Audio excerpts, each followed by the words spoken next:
Olá pessoal, tudo bem com vocês? O meu nome é Carlos Henrique Pitol e eu faço parte do Grupo Pitol. A partir de hoje, vamos fazer uma série de vídeos no nosso canal do YouTube sobre nozes e tudo que envolve esse assunto. Além disso, vamos abrir o nosso pomar para mostrar tudo que a Pitol faz, como a Pitol faz e quando a Pitol faz. O vídeo de hoje será separado em duas partes. A primeira delas, vamos contar como tudo começou aqui no nosso pomar. E na segunda parte, vamos descobrir como as nozes chegaram até o nosso país. Então vamos para o vídeo.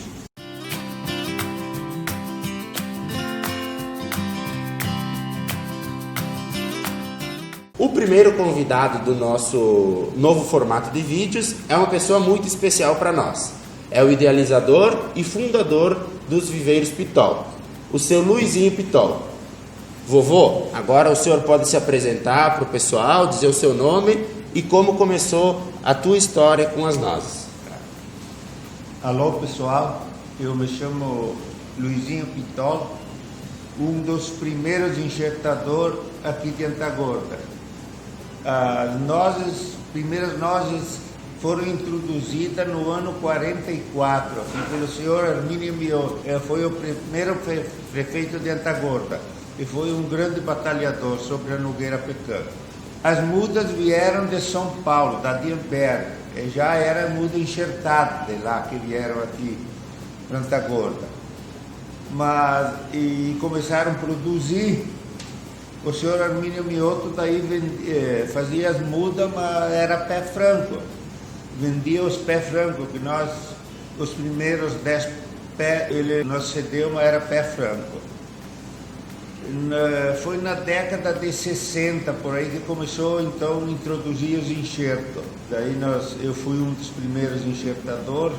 Começou a vender mudas aqui no estado do Rio Grande do Sul, Paraná, Santa Catarina.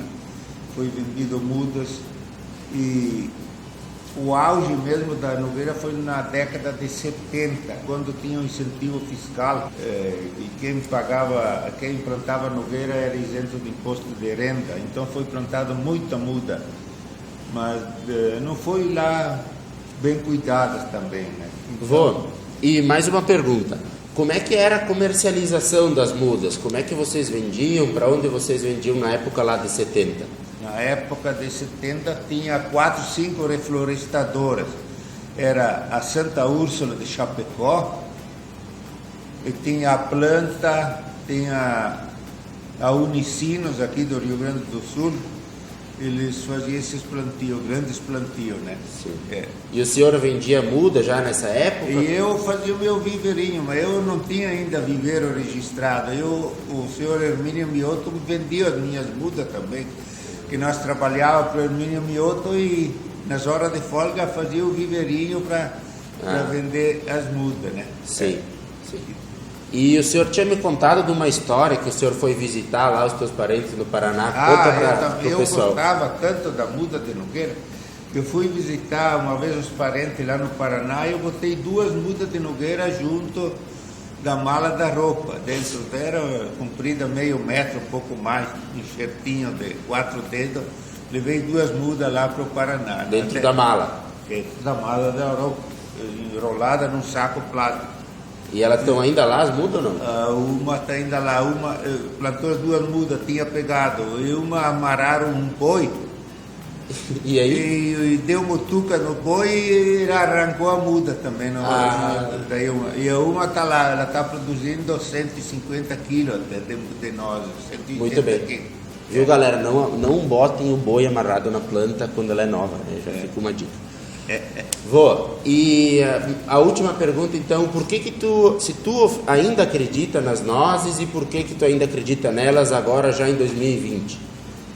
Eu acredito nas nozes porque eu me lembro quando nós ia comprar nozes na década de 80 por aí, Santa Catarina, ninguém sabia o que era feito com as nozes. Então eles pediam o que fazem com as nozes. Eu daí explicava o pouco que eu sabia. Nós vendemos como como nós vendia nas confeitarias, em Caxias, Bento, mas nós vendia com casca, né? Sim. Então, eu explicava que nós fazia isso aí, né? Nós vendia... E no futuro, assim, tu vê que as nozes vão ser mais usadas? Como é que tu acredita? Para mim, eu sempre gostei e eu vejo um grande futuro porque qualquer médico, ele te orienta a comer 3, 4 nozes por dia. Sim. Eu hoje tenho o azeite de nozes que nós já estamos fazendo, né? Então, o chá, tem muita coisa em cima das nozes. E ainda tem pesquisa, né? Porque, sim. Então tá. Muito obrigado, Vô, pela participação. É isso aí. Diz tchau lá pro pessoal, Vô. Tá com pressa? Muito obrigado, tchau.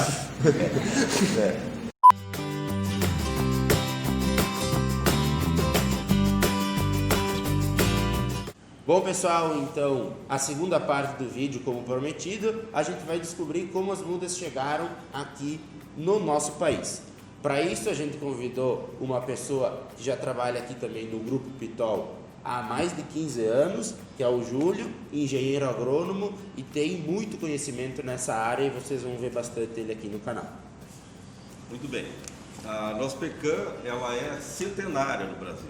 Já são mais de 100 anos, foi introduzida em 1910, portanto são 110 anos já, Carlinhos, que a Nospecan é cultivada no país e foi trazida pelos imigrantes americanos que já tinham esse costume, esse hábito do consumo de Nospecan e iniciaram os primeiros cultivos, já há 110 anos. Embora seja uma cultura ainda relativamente pouco conhecida, tanto na produção quanto no consumo. Em 1930, já os viveiros de Imberbe, de São Paulo, trouxeram as primeiras mudas enxertadas, portanto, são 90 anos já que temos mudas enxertadas no país. E esse cultivo iniciou por São Paulo e Rio de Janeiro, por serem áreas próximas ao viveiro, mas ao natural, por uma questão climática, acabaram migrando para o sul do Brasil.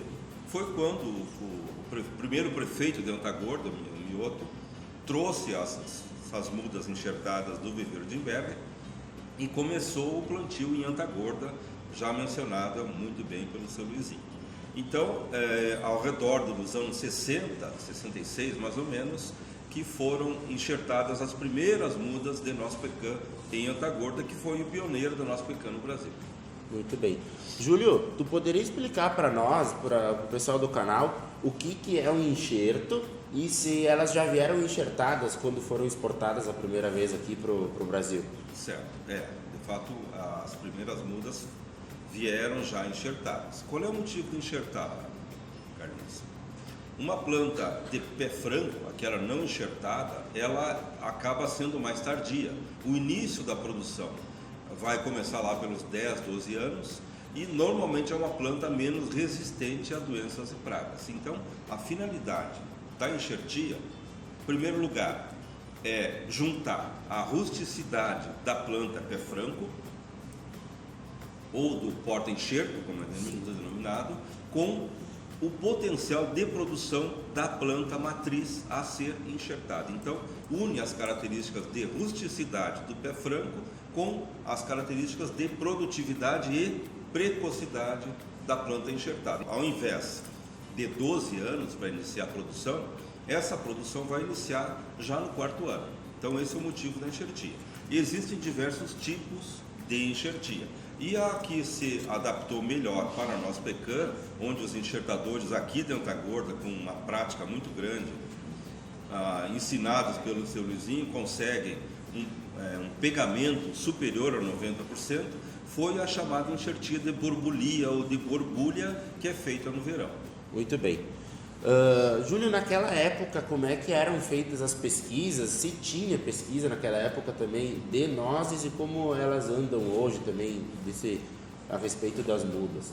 A pesquisa no Brasil, conduzida principalmente pela Embrapa, praticamente parou nos anos 90. Então, dos anos 70 a 90, houve alguma pesquisa em relação à nossa pecan e depois, por uma questão até de desinteresse dos produtores, aquele plantio que foi realizado nos anos 70, boa parte dos pomares, por não terem os devidos cuidados, acabaram sendo abandonados. Então, a pesquisa também acabou direcionando o seu trabalho para outras frutíferas de maior interesse comercial. A partir de 2005, aproximadamente, então, a pesquisa voltou a trabalhar com o nosso pecan e a partir disso, então, nós começamos a ter resultados muito importantes. Então, hoje, nós temos mais de 50 trabalhos de pesquisa de mestrado e doutorado, tanto conduzidos pela Embrapa, sediada em Pelotas, a Embrapa Clima Temperado, quanto por universidades. E nós já temos resultados bastante interessantes no momento que esses resultados começam a chegar até o produtor. E uma coisa que eu quero salientar, existe hoje uma grande integração entre pesquisa, aquela pesquisa que é de fato aplicada, que não fica lá guardada nas universidades, nas bibliotecas, mas ela vem a campo, vem até o técnico de campo, o técnico da Emater, nós consultores, vem até os viveristas e chega até os produtores, de maneira que os resultados que a pesquisa vem obtendo são imediatamente aplicáveis pelo produtor do nosso pecan no Brasil. Muito bem. Então, Júlio, para esse primeiro vídeo é isso, pessoal. A gente falou então da nossa história, da história do Brasil. Se alguém tiver alguma dúvida, pode entrar em contato lá nas redes sociais, que vai estar escrito aqui em algum lugar, que eu não sei, que o Henrique vai botar. E pode deixar aqui nos comentários do YouTube também qualquer dúvida. Se for uma dúvida bastante frequente, a gente pode fazer um vídeo até da tua pergunta. Muito obrigado e até o próximo vídeo.